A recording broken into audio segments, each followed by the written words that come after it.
국가든 교회든 가정이든 지도자가 잘못되면 가장 먼저 약한 사람이 고통받습니다. 지도자의 욕심은 혼자만의 문제로 끝나지 않습니다.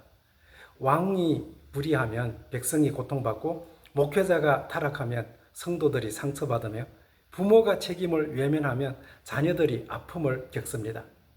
예레미야 시대의 유다 왕들은 나라가 위기에 처하자 하나님께 기적을 구했습니다. 그러나 평소에는 가난한 사람을 억압하고 하나님의 정의를 외면했습니다. 거짓 선지자들은 회개를 말하지 않고 평안할 것이라는 듣기 좋은 말만 전했습니다. 그렇다면 하나님께서 찾으시는 참된 지도자는 어떤 사람일까요? 오늘은 예레미야 21장부터 23장을 통해 참된 지도자의 세 가지 기준을 살펴보겠습니다. 첫째, 정의를 행해야 합니다.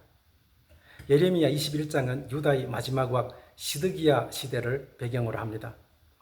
바벨론 왕 느부갓네살의 군대가 예루살렘을 공격하고 있습니다. 나라가 무너질 수 있는 절박한 상황이 되자 시드기야 왕은 사람들을 예레미야에게 보냈습니다. 왕은 예레미야에게 부탁했습니다. 우리를 위하여 하나님께 물어보십시오. 하나님께서 이전처럼 놀라운 일을 행하셔서 바벨론 군대가 물러가게 해주실지도 모릅니다. 왕은 하나님의 기적을 원했습니다. 과거에 하나님께서 예루살렘을 구원하셨던 것처럼 이번에도 기적적으로 나라를 구원해 주시기를 기대했습니다. 그러나 왕에게는 자신과 나라의 죄를 회개하겠다는 마음이 없었습니다. 하나님의 말씀에 순종할 생각은 하지 않고 위기만 제거해달라고 요청했습니다. 왕은 하나님의 손은 원했지만 하나님의 다스림은 원하지 않았습니다. 우리도 같은 태도를 보일 때가 있습니다. 병이 들면 하나님을 찾고, 경제적으로 어려워지면 기도하며, 관계가 무너지면 하나님의 도움을 구합니다. 하나님께 도움을 구하는 것은 잘못이 아닙니다. 하나님은 우리가 어려울 때 언제든지 찾아갈 수 있는 아버지이십니다. 그러나 삶의 방향은 전혀 바꾸지 않은 채 문제만 해결해달라고 요구한다면 시드기야 왕과 같은 태도가 될 수 있습니다. 하나님, 이 위기에서는 구해 주십시오. 그러나 제 삶의 주인은 계속 제가 되겠습니다. 하나님, 복은 주십시오.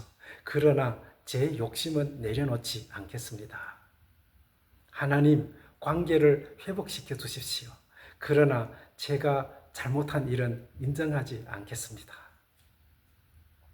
시드기야가 기대했던 답과 다르게 하나님은 예루살렘이 바벨론에게 넘어갈 것이라고 말씀하셨습니다. 하나님께서는 백성 앞에 생명의 길과 죽음의 길을 놓으셨습니다. 성 안에 끝까지 남아 저항하면 죽게 되지만 성 밖으로 나가 바벨론에게 항복하면 생명을 보존할 것이라고 말씀하셨습니다. 이 말씀은 백성에게 매우 불편했을 것입니다. 그들은 예레미야를 나라를 사랑하지 않는 사람이라고 비난했을 수 있습니다. 그러나 예레미야가 전한 것은 자신의 정치적 의견이 아니라 하나님의 말씀이었습니다. 하나님께서 원하시는 생명의 길은 사람들이 기대했던 성기의 길이 아니라 교만을 내려놓고 심판을 받아들이는 길이었습니다.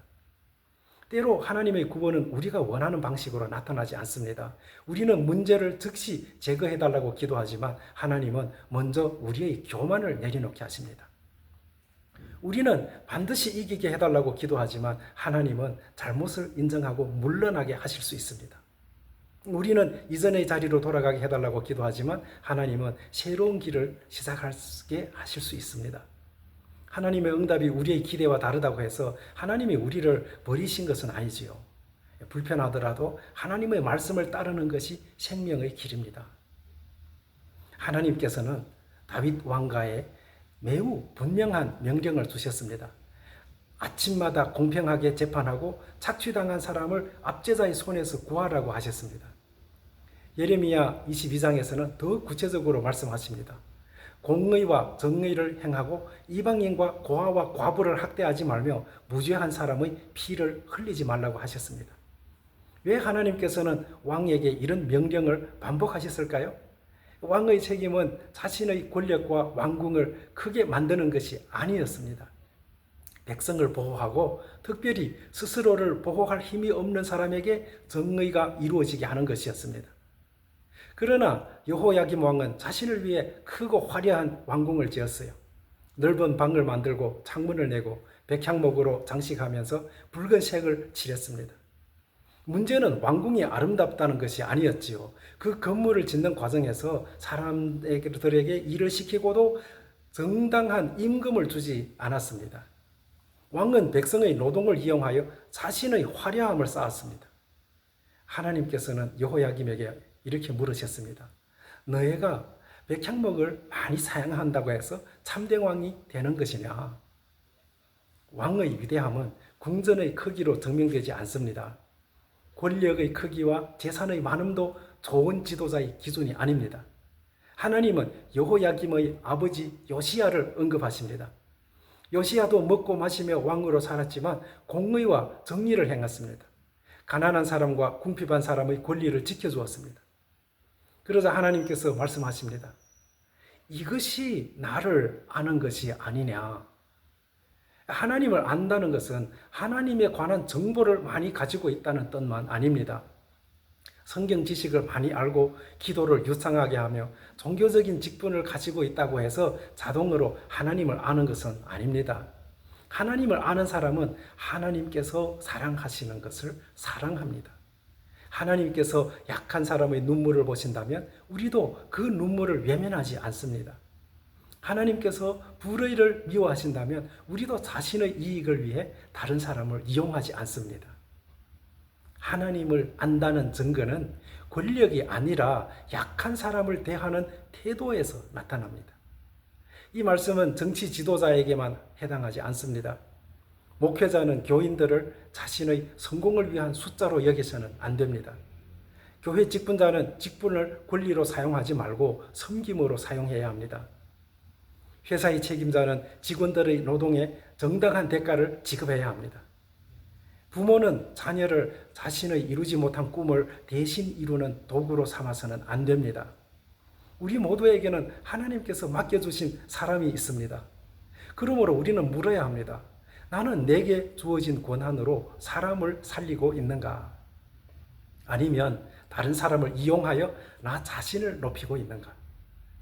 교회가 특정 정당의 선전 도구가 되어서는 안 됩니다. 그러나 정치적이라는 말을 듣지 않기 위해 가난한 사람의 고통과 사회의 불의를 모두 외면해서도 안 됩니다. 성경이 말하는 정의는 어느 정당의 소유가 아닙니다. 약한 사람을 보호하고 거짓을 거절하며 권력이 책임 있게 사용되도록 요구하는 것은 하나님 나라의 가치입니다. 둘째, 거짓을 분별해야 합니다. 예레미야 23장에서 하나님은 거짓 선지자들을 엄하게 책망하십니다.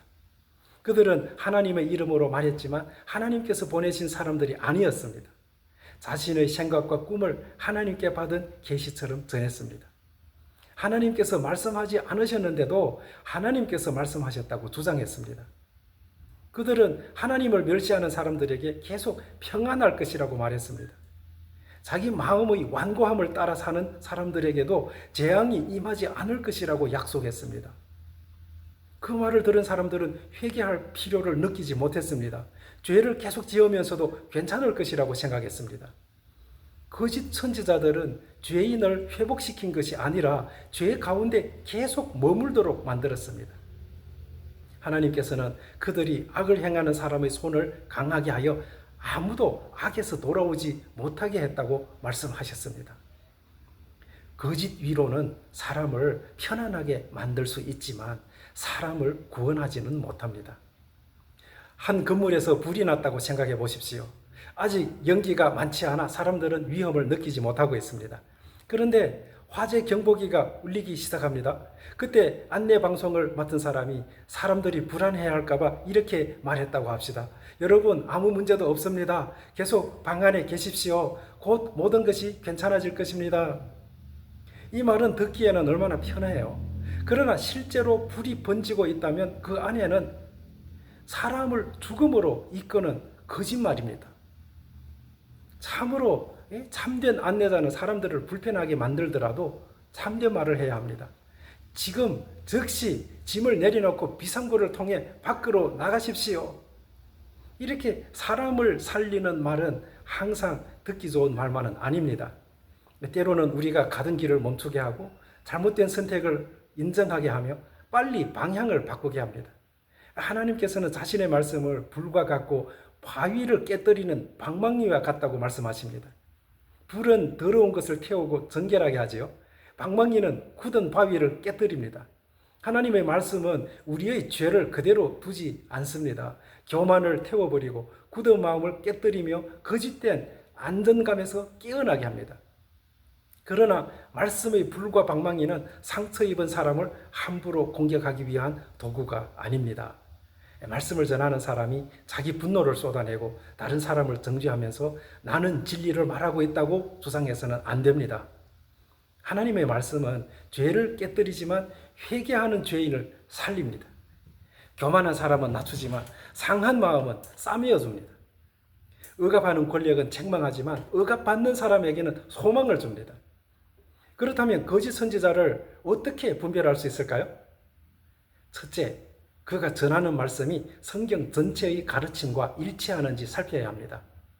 둘째, 사람을 예수 그리스도와 십자가로 인도하는지 아니면 말하는 사람 자신을 높이는지 보아야 합니다.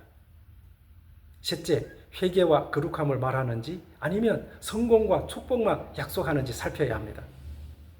넷째, 약한 사람을 보호하는지 아니면 지도자의 권력과 욕심을 정당화하는지 보아야 합니다. 다섯째, 그 사람의 삶에서 성경의 열매가 나타나는지 살펴야 합니다. 오늘날에는 누구나 영상과 인터넷을 통해 하나님께서 내게 말씀하셨다고 주장할 수 있습니다. 꿈과 환상, 미래에 대한 예언을 말하며 사람들의 두려움과 호기심을 자극할 수도 있습니다. 그러나 신비한 이야기를 한다고 해서 모두 하나님의 말씀은 아닙니다. 조회수가 많다고 진리가 되는 것도 아니고 감동을 받았다고 반드시 하나님의 뜻도 아닙니다. 모든 메시지는 성경 앞에서 검증되어야 합니다. 하나님의 말씀을 전하는 사람은 자신의 생각과 하나님의 말씀을 구별해야 합니다. 개인적인 의견을 말할 때는 그것이 자신의 판단임을 정직하게 밝혀야 합니다.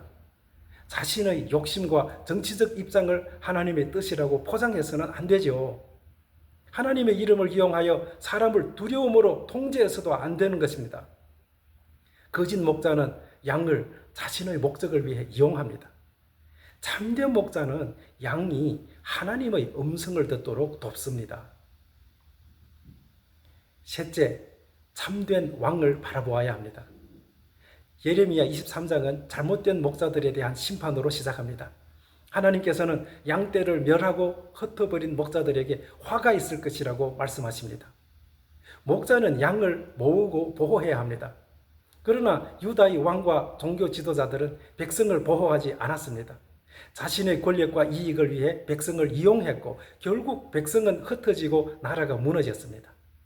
그런데 하나님은 잘못된 목자들을 심판하시는 데서 멈추지 않으십니다. 흩어진 양들을 다시 모든 나라에서 모으겠다고 약속하십니다. 양들을 안전한 목장으로 돌아오게 하고 두려워하거나 놀라거나 잃어버리지 않게 하겠다고 말씀하십니다. 그리고 다윗의 후손 가운데 한 의로운 가지를 일으키겠다고 약속하십니다. 그 왕은 지혜롭게 다스리고 세상에서 정의와 공의를 행할 것입니다. 그의 시대에 유다는 구원을 얻고 이스라엘은 평안히 살게 될 것입니다. 그 왕의 이름은 여호와 우리의 공이라고 불릴 것입니다. 이 약속은 예수 그리스도 안에서 성취되었지요. 예수님은 다윗의 후손으로 오신 참된 왕이십니다. 동시에 흩어진 양을 찾아오신 선한 목자이십니다. 세상의 지도자들은 백성을 이용하여 자신을 높이려고 하지요. 그러나 예수님은 하늘의 영광을 내려놓고 종의 모습으로 오셨습니다. 제자들의 발을 씻어주고 병든 사람을 고치시며 죄인과 소외된 사람을 품으셨습니다. 거짓 목자는 양을 희생하여 자신이 살지만요, 참 목자는 양을 살리기 위해 자신을 희생합니다. 예수님께서는 말씀하셨습니다. 선한 목자는 양들을 위해 목숨을 버린다. 예수님은 이 말씀을 십자가에서 실제로 이루셨습니다. 우리의 불의와 교만, 다른 사람을 이용했던 죄와 하나님의 말씀을 거절했던 죄를 대신 짊어지셨습니다. 죄가 없으셨지만 정죄를 받으셨고 왕이셨지만 가시관을 쓰셨으며 목자이셨지만 어린 양처럼 죽임을 당하셨습니다. 십자가는 세상 지도자들의 폭력과 거짓을 드러냅니다. 그러나 동시에 죄인을 끝까지 사랑하시는 참된 왕의 모습을 보여줍니다. 예수님은 죽은 자 가운데서 부활하셨습니다.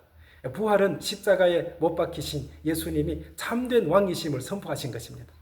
지금도 예수님은 정의와 사랑으로 하나님 나라를 다스리고 계십니다.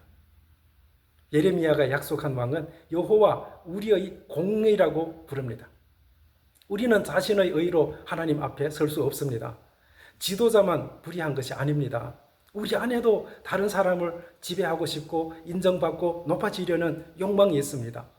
가정에서는 배우자와 자녀를 통제하고, 직장에서는 약한 사람에게 책임을 돌리고, 교회에서는 자신의 봉사를 인정받고 싶어 합니다.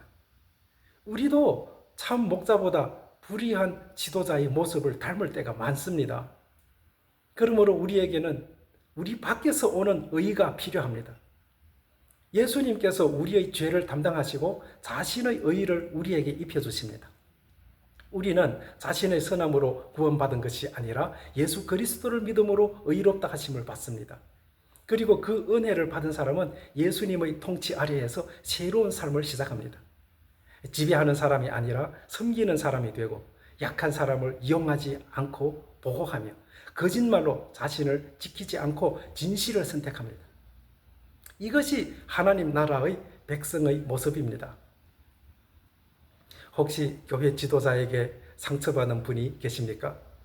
목회자의 잘못된 말과 행동 때문에 신앙까지 포기하고 싶어진 분이 계십니까? 먼저 그 상처를 가볍게 여기지 마십시오. 영적인 권위를 이용한 상처는 마음과 신앙에 깊은 흔적을 남깁니다. 잘못을 숨기거나 무조건 지도자에게 순종하라고 강요해서는 안 됩니다. 필요하다면 책임을 묻고 피해자를 보호하며 건강한 거리를 두어야 합니다. 그러나 잘못된 목자 때문에 참 목자이신 예수님까지 떠나지는 마십시오. 목회자의 실패가 예수님의 실패는 아니잖아요. 교회의 잘못이 십자가의 잘못은 아닙니다. 사람은 우리를 실망시킬 수 있지만 참 목자이신 예수님은 양을 버리지 않으십니다. 사람의 상처 때문에 흩어진 양들을 예수님께서는 다시 찾아서 모으십니다. 상처를 싸매시고 안전한 곳으로 인도하시며 다시 믿고 사랑할 수 있도록 회복시키십니다. 사랑하는 여러분, 예레미야 21장부터 23장은 불의한 지도자와 거짓 선지자를 책망하면서 참된 왕과 목자를 바라보게 합니다. 첫째, 정의를 행해야 합니다. 하나님을 안다는 증거는 말과 지위가 아니라 약한 사람을 대하는 태도에서 나타납니다. 둘째, 거짓을 분별해야 합니다. 듣기 좋은 말이라고 모두 진리는 아닙니다. 성경과 십자가 앞에서 모든 메시지를 검증하고 우리를 회개와 생명으로 이끄는 말씀을 들어야 합니다. 셋째, 참된 왕을 바라보아야 합니다. 사람의 지도자는 실패할 수 있지만 예수님은 실패하지 않으십니다. 양들을 위해 생명을 내어주신 예수님만이 우리의 참 목자이십니다. 하나님 나라는 권력 있는 사람이 약한 사람을 이용하는 나라가 아닙니다. 왕이신 예수님께서 자신을 낮추어 섬기시고 흩어진 사람을 모으며 억눌린 사람을 보호하고 죄인을 회개시켜 새롭게 하는 나라입니다. 우리 모두는 크든 작든 어떤 자리에서 누군가에게 영향을 주고 있습니다. 부모로서, 교사로서, 목회자와 직분자로서 하나님께서 맡겨주신 사람이 있습니다. 마지막으로 우리 자신에게 질문하겠습니다. 나는 맡겨진 사람을 이용하여 자신을 높이고 있습니까? 아니면 참 목자이신 예수님처럼 약한 사람을 보호하고 섬기고 있습니까? 그리고 나는 사람들의 듣기 좋은 말만 찾습니까? 아니면 나를 회개와 생명으로 이끄는 하나님의 진실한 말씀을 듣고 있습니까? 함께 기도하겠습니다. 참된 왕과 목자이신 하나님 아버지, 우리에게 맡겨진 사람을 이용했던 죄를 용서해 주십시오. 약한 사람을 보호하고 진실을 말하며 정의와 사랑으로 섬기게 하옵소서. 십자가에서 생명을 내어주시고 부활하신 예수님만 바라보며 하나님 나라의 공의와 자비를 살아내게 하옵소서. 예수님의 이름으로 기도드립니다. 아멘.